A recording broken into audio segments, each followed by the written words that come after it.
Depuis des années, le travail de la compagnie, c'est finalement d'essayer d'ouvrir tous les possibles du baroque. C'est surtout pas rester dans l'historicité du baroque, mais c'est questionner la façon dont on peut rendre cette danse ancienne actuelle et contemporaine. Donc, dans cette lignée, finalement, il y avait quelque chose d'un peu évident.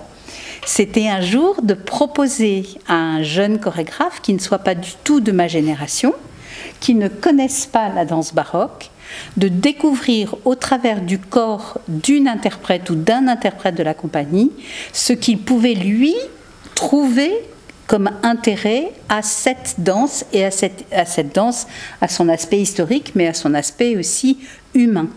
On est parti avec Lou de cette commande que tu m'avais faite, de faire un portrait chorégraphique de cet interprète qui a un parcours en danse baroque mais également en danse contemporaine et qui a donc un certain regard aussi porté sur la danse baroque. Moi je ne connaissais rien à la danse baroque, absolument, mais vraiment rien. Merci. Donc du coup, voilà, ça a été aussi presque le prétexte pour moi de m'engager dans une aventure que je ne connaissais pas, enfin dans un univers que je ne connaissais absolument pas, et c'est ça qui m'a passionné.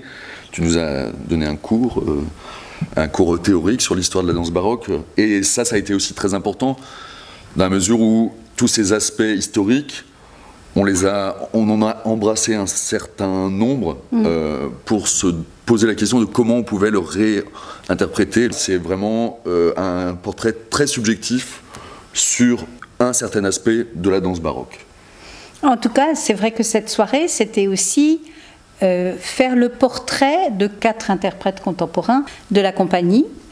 Un au travers du solo que Michael conçoit pour Lou, mais les 3 autres aussi au travers de la pièce de prétexte et dans ce quatuor, et vraiment montrer à quel point des danseurs contemporains peuvent continuer à s'approprier et à prendre des éléments de la danse baroque pour les faire vraiment leur dans leur corporalité.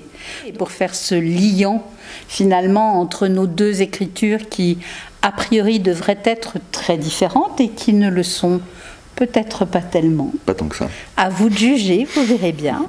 Eh bien, l'idée est venue de faire une scénographie commune et vraiment d'essayer d'imaginer cette soirée comme une soirée en 2 temps, mais une soirée complète, une soirée où on soit vraiment tous les 2 présents dans nos écritures sans différencier non plus, radicaliser la différence.